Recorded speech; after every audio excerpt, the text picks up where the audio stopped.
Ռուսաստանի Դաշնությունում Մոսկվա քաղաքի հարևանությամբ է գտնվում Ռուբլիովկա ավանը, շքեղ էլիտար շինություններով, առանձնատներով ու գեղատեսիլ բնությամբ։ 4 տարի առաջ Մարալիկ քաղաքում սկսվել էր մի կառույցի շինարարություն, որն իր տեսքով սլավոնական ճարտարապետությանն էր հարում։ Այսօր Գյումրի-Երևան ավտոճանապարհին հարակից մի բլրակի վրա իր շքեղությամբ աչքի ընկնում Ռուբլիովկա հյուրանոցառեստորանային համալիրը, հին ռուսական շինությունների նմանությամբ։ Ճարտարապետական տեսքով նա հայկականին մոտ չէ, ավելի շատ սլավոնական երկրներում կարող ենք տեսնել նման ճարտարապետական կառույց, կառուցվել է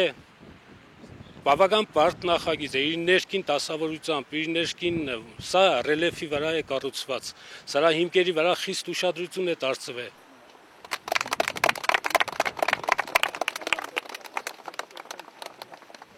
Քոթեջներ, հյուրանոցային շքեղ համարներ, ռեստորան, սրճարան ու ամենակարևորը տրամադրող մթնոլորտ, որտեղ կարող ես հանգստանալ ու կտրվել առօրյայից։ Հյուրանոցառեստորանային համալիրի ներքին եւ արտաքին ներդաշնակ տեսքը կնպաստի յուրաքանչյուր այցելուի հանգստի պատշաճ կազմակերպմանը։ Այստեղ կարող են հյուրընկալվել եւ զբոսաշրջիկներ, եւ տեղացիներ, եւ հատկապես բարձրաստիճան պաշտոնյաներ։ Գյումրիում Ռուսաստանի Դաշնության հյուպատոսն արդեն պատրաստվում է իրեն հյուրընկալող պաշտոնական հյուրերին ուղեկցել այստեղ։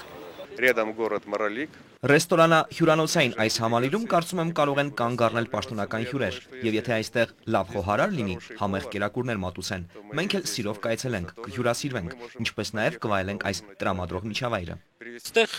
հարսանյաց սրակ կա, հյուրանոցային համալիր կա, երիտասարդության համար կաֆե կա, առանցին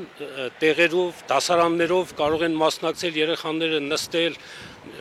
առավոտվանից մինչև իրիկուն այս կառույցը կաշխատի։ Այս 4 տարիների ընթացքում այս փոքրիկ բլրակը այսօր վերածվել է բնության գողտրի կանգյունի, գեղատեսիլ վայրի, որը ծառայելու է ոչ միայն Մարալիկի հասարակությանը, այլ նաև ծառայելու է տարածաշրջանի ողջ ազգաբնակչությանը, ովքեր կցանկանան իրենց հանգիստը կազմակերպել բնության այս գողտրի կանգյունում։ Ռեստորանի բացմանը հաջորդեց օծման արարողությունը։ Առաջին պաշտոնական հյուրերն արդեն հնարավորություն ունեցան ճաշակելու ռեստորանի բազմատեսակ ու համեղ կերակուրները։ Նախկինում եւս այս նույն տարածքում եղել է ռեստորան, սակայն Ռուբլիովկան իր շքեղությամբ ու ճարտարապետական լուծումներով առանձնանում է շատերից։ Մի քանի շինություններից բաղկացած համալիրը կառուցվել է նաև պահանջվող քաղաքաշինական նորմերին համապատասխան։ Համալիրը կնպաստի Մարալիկ քաղաքի զարգացմանը։ Երջանիկ Սարգսյանը այն գործարարներից էր մեր ռեգիոնի, որը հենց առաջինը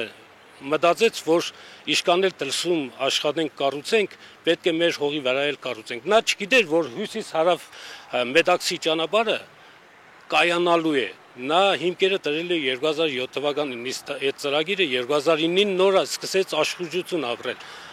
Բայց նա կառուցում էր եւ կառուցեց մեր ժողովրդի համար։ Հյուսիս-հարավ մայրուղու կառուցապատումը եւս նպաստելու է մեր համայնքի զարգացմանը, քանի որ Մարալիկ քաղաքը եւս գտնվում է այդ ճանապարհի եզրին եւ պետք է նման կարգի օբյեկտներ, քանի որ դա լինելու է ոչ միայն միութենական հանրապետական նշանակության ճանապարհ, այլ լինելու է միութենական նշանակության ճանապարհ։ Ռեստորանն այսօրվանից արդեն իր դռները կբացի բոլոր նրանց առջև, ովքեր ցանկություն կունենան իրենց հարսանյաց ծննդյան կամ մյուս արարողությունները կազմակերպել տարբերվող միջավայրով աչքի ընկնող վայրում, ովքեր կնախընտրեն հանգստանալ մաքուր օդով հագեցած բնության գրկում։